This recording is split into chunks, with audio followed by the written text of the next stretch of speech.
Welcome to Superheroes of Science Classroom Edition. We're here today with Steve Auslander, fifth grade teacher at Allisonville Elementary School. Did I get that right? You did. Okay, welcome. Thanks for being here. Thanks for having me.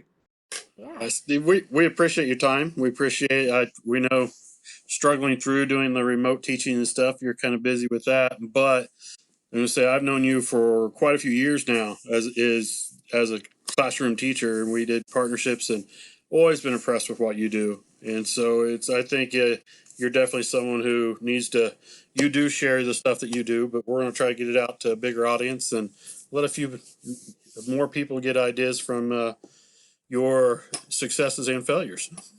Sounds good. Yeah. And so, what do you have for us first here that's been working for you well? Well, maybe should I start with like the most fun thing, or should I end with the most fun thing? Well, it's fun. Are you kidding? Yeah. I eat my dessert first. Let's do most fun. Okay, sounds good. All right, so I am a Kahoot ambassador, and I try to use Kahoot, which typically is my students it's probably the favorite program thing that we do in the classroom. I try to use Kahoot in innovative ways. And during the school year, every year, Kahoot, by the way, if you're not sure, Kahoot is, it's like a trivia game where kids can use their Chromebooks or their devices to buzz in. You can make your own quizzes for formative assessments, and then you can use that data based on their success in the trivia game to see where they are and how to reteach and things of that sort. So is it a cross-platform then? Can students log into it regardless of what platform they have? Correct. It's web-based. It's also an app. Okay. So if the kids just have a computer, they can go in through there if they have a device, but they don't have the ability to download apps. As long as they can get onto the internet, they can log in and play Kahoot. Okay. And Kahoot now has some new features that are free for the moment. Some of them are premium, and you'll have to pay for them eventually after this crisis ends. Some of them are free across the board. But I really like their slides. Kahoot Slides is an untimed slide where you can put text, you can put content, you can give directions, and then the kids go to the next slide, and then it's timed again. They have that. There's points. You can offer double points and make certain questions worth. They have puzzle. You can put things in order. There's image reveal. You can have an image and then it slowly reveals itself. There's a lot of These are new.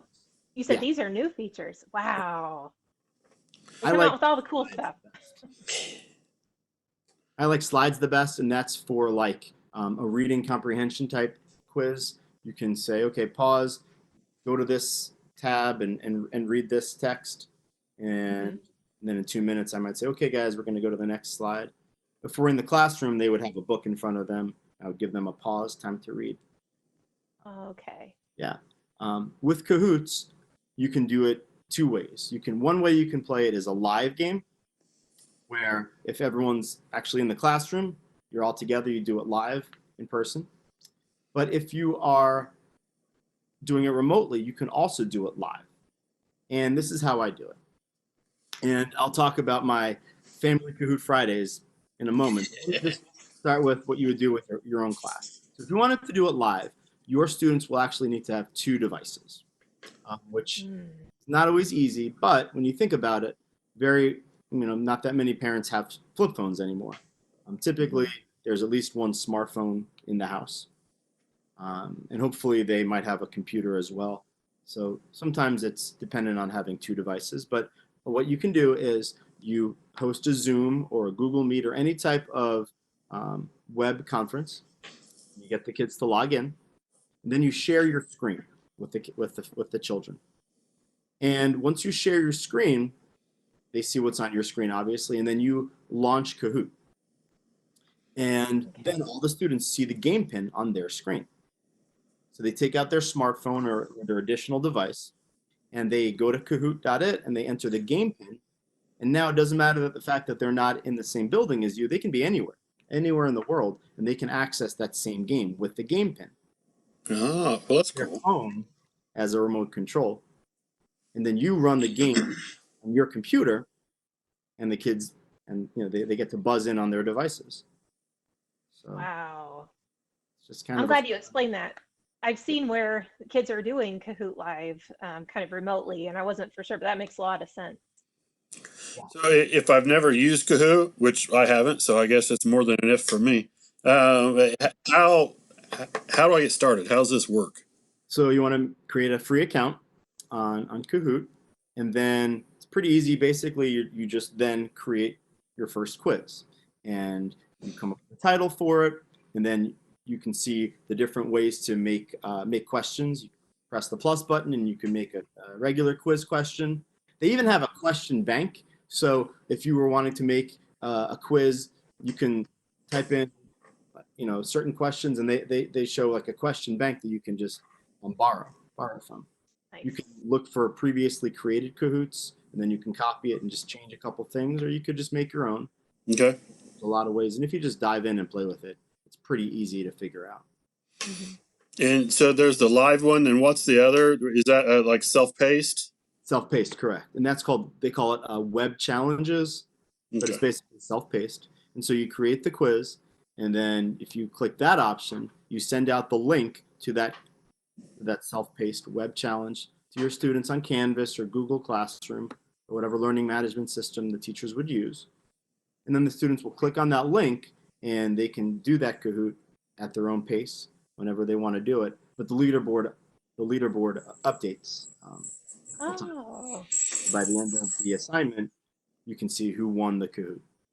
Very cool. Yeah, the kids they get into or at least when I did them, they love the leaderboard. It's always a big competition. Yeah. So. And then the kids only would need one device. Well, that's cool. That sounds. But you're doing something more than just a classroom with that. You have some big social thing going on here. I do. So one of my biggest jobs as an educator right now with the COVID-19 is to try to keep kids and families connected, because we're so isolated. And so what I created is something called Family Kahoot Friday, and I do it every Friday at 3 p.m. Eastern time. And I make a global, I guess it's global now, but I make a pop culture, just a fun Kahoot. And I do this because kids associate with Kahoot with school, but it's their happy moments of school. And I set it up as a family game so the kids could do something with their families, and they could play with other families. And I started it with my school community at Allisonville. And then I said, I'm going to share it with my friends on Facebook.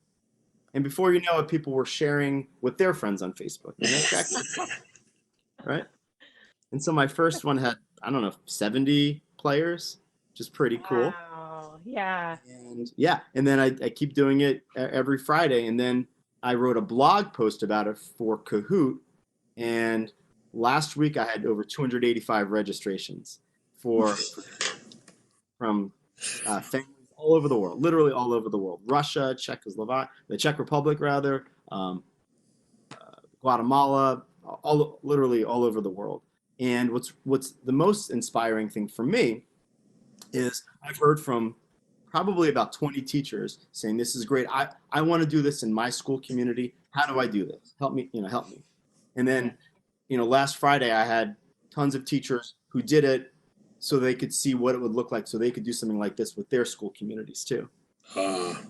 Really, really awesome. Wow, I love that idea. That is really cool. Huh. And it's not necessarily academically focused. These Right. Obviously you can make them academic and focused, but my Family Kahoot Friday are, this week's theme is going to be TV show theme songs, all movies, villains, and books. I always end it with books, family books, because I like ending it with something somewhat academic, but it's always really fun. And there's questions that the kids will know. There's questions that the adults will know. And so they're really playing as a team. The families play against other families. It's really fun. It's something for everybody. Yeah. So that's awesome, man. Yeah.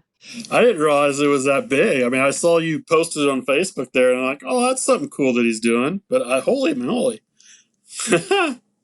Now with Zoom, with the free Zoom account that teachers have, you can have up to 100 participants. After 100, it shuts down. I think it probably would say we're full. Sorry, Mhm. first. Okay. So I'm teaming up with Kahoot. Their Zoom account allows for 300, Good. and um, if I get a lot more than that in registrations, we'll switch it to a webinar, which would allow for I think like 3,000 participants. Whoa. And I think the participants would have to turn their camera off, which isn't as fun. Yeah.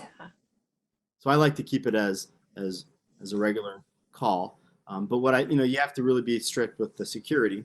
So I send out a registration so that the Zoom link isn't just out and about for everyone to see. And hmm then the day of, I email everyone on that registration the Zoom link. And I set it up where they can't unmute themselves, but I can unmute people after a couple rounds just to interview the top in the leaderboards, just to have fun with it that way. Oh, well, Oh, that sounds really fun. I'm glad you mentioned that because it's when we talk about uh, everyone was using Zoom, then all of a sudden I heard all this panic stuff online with the forums and stuff. People are like, oh, I'm afraid to do a Zoom now because of the security. Yeah. And so, what were those steps one more time that you were doing to help make sure your Zoom was more secure?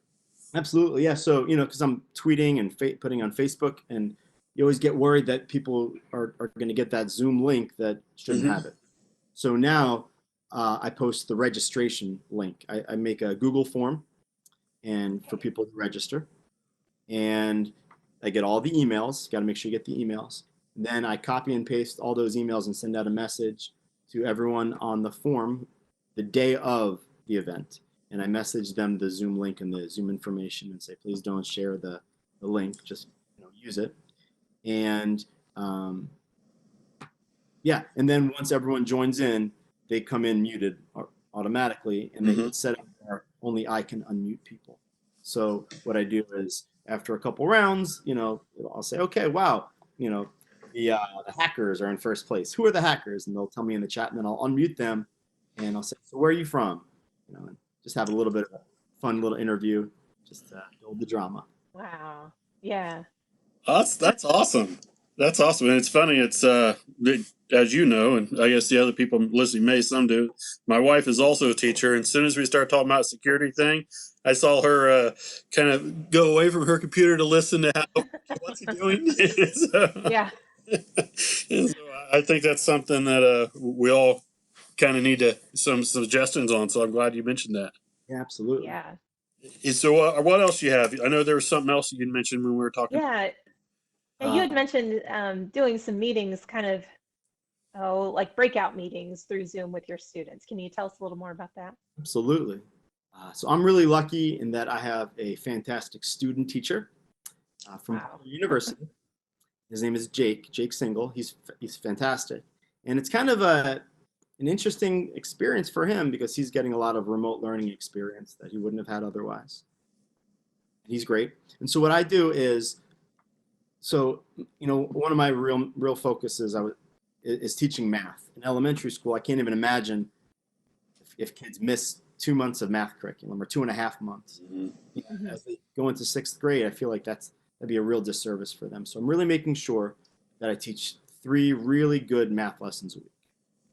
And what I do is I record myself. I have a document camera, and I'm able to record myself teaching the lesson on a whiteboard.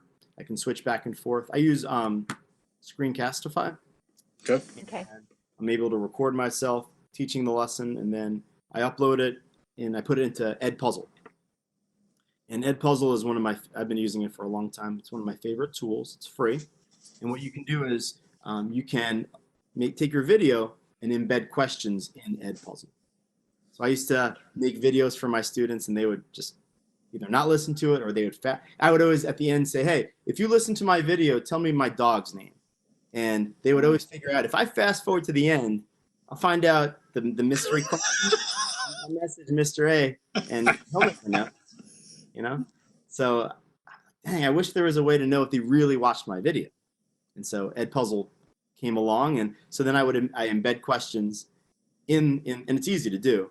You can even find other people's videos and embed questions in their videos. Right. I upload it, I put my questions in, and they're usually not intended to be super duper hard. It's really intended for me to see, did they watch it? Sure. Yeah. And so I do that, and if it was, I could take that as a grade if I wanted to take grades. But it's really more for me to see who's watching the video. And then I put some sort of formative assessment just they can apply it from the video.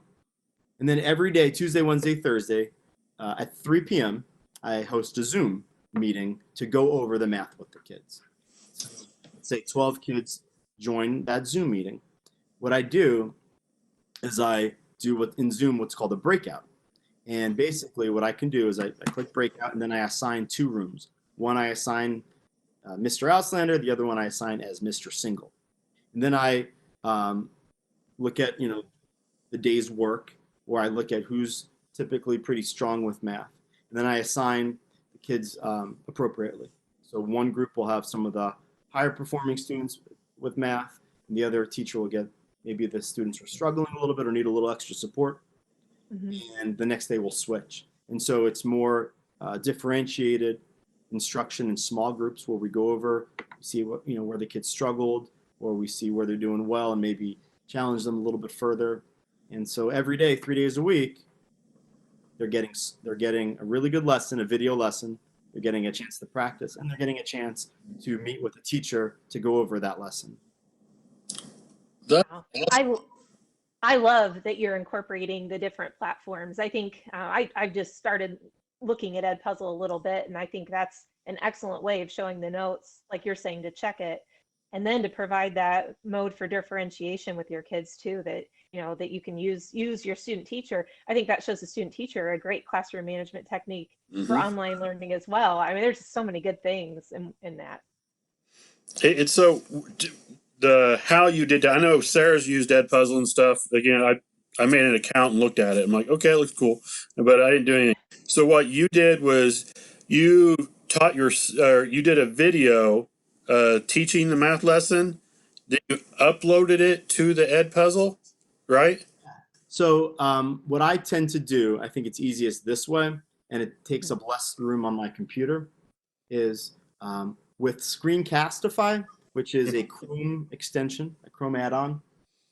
I record my screen, and I use a document camera. I plug that into my computer, so that becomes my screen. But you could get like a little whiteboard and record. There's a lot of ways you could record the video, but I always end up uploading it to YouTube. Okay. Oh, yeah. From my computer, so it takes up less space on my computer. But once it's in YouTube, that's an easy way to upload it into Edpuzzle. Edpuzzle allows you to upload a video from your computer into Edpuzzle, or from YouTube into Edpuzzle. So I tend to put it in YouTube first, and then I pull it from YouTube into Edpuzzle. Okay. Like I was saying, you can take any YouTube video and pull it into your Edpuzzle, and you can even crop out the parts that you don't want. If there's like a 25-minute video and you just want the kids to see 6 minutes of it, you can just crop it to be a 6-minute video that someone else made and embed your questions. Oh, perfect. For me, I always find that it takes more time to find just the right video. It's just easier if I just make it. You just do it. Faster, and it's what I want. It's the content that I really want the kids to hear, and it's faster. And so I make the video, and then I can embed. I like embedding multiple choice questions because it's graded automatically for you, which is nice. But sometimes it's better to have, you can embed open-ended questions, and you can see what the kids are thinking. I like that. And I appreciate you taking time to share those with us. Absolutely. Absolutely. Thank you for listening to our podcast. Be sure to subscribe, rate, and leave a review. An outstanding on review. iTunes or your preferred podcast player. Tweet us your science questions. At Purdue SOS. Until next time, be super, and remember, You are someone's hero. boiler up. Hammer down.